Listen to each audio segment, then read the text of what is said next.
21 साल पहले एक सुपर साइक्लोन ने भारी तबाही मचाई थी और वैसा ही तबाही का खतरा फिर मंडराने लगा है अम्फान तूफान की शक्ल में, जिसके चलते कई राज्यों में हाई अलर्ट जारी है।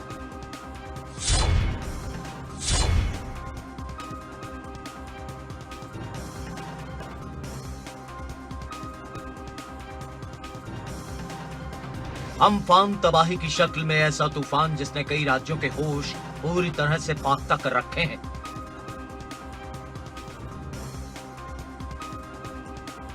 तो वहीं इन राज्यों के लाखों लोग अम्फान से आने वाली तबाही के अंदाजे भर से ही सहम गए।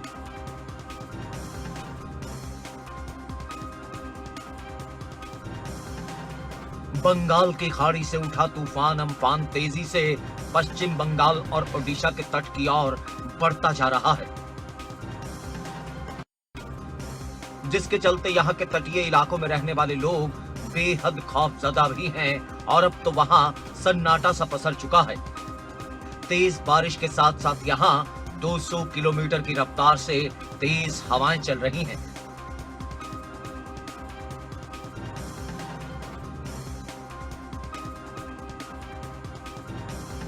जिसके चलते कई लोगों के आशियाने भी तिनकों की तरह बिखर गए। तेज हवाएं चलने के चलते लोग बेहद भयभीत हो गए और यहाँ लोगों को घरों में ही रहने की हिदायत प्रशासन की ओर से दी जा रही थी।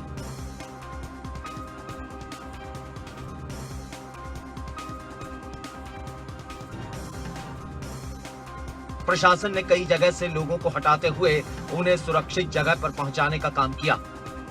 अब तक कवायद करते हुए 14 लाख लोगों को तटीय इलाकों से हटाकर सुरक्षित जगहों पर पहुंचा दिया गया है।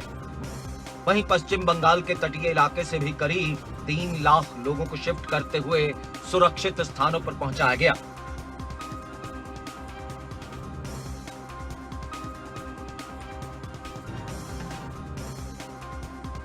आशंका है कि पश्चिम बंगाल के दीघा तट से करीब 185 किलोमीटर की रफ्तार से ये तूफान अम्फान टकराएगा। अम्फान के कहर को देखते हुए कई राज्यों में अलर्ट भी जारी किया गया, जिसके तहत 2 तरह के अलर्ट पर राज्यों को बांटा गया, रेड अलर्ट और ऑरेंज अलर्ट। मौसम विभाग की ओर से पश्चिम बंगाल और ओडिशा के लिए रेड अलर्ट जारी किया गया है, तो वहीं पश्चिम बंगाल, तमिलनाडु, आंध्र प्रदेश, पांडिचेरी और त्रिपुरा के साथ साथ जम्मू कश्मीर को ऑरेंज अलर्ट में रखा गया है। पश्चिम बंगाल के कई राज्यों को अम्फान से बड़ा खतरा। पश्चिम बंगाल के 7 जिले अम्फान से सबसे ज्यादा हो सकते हैं प्रभावित।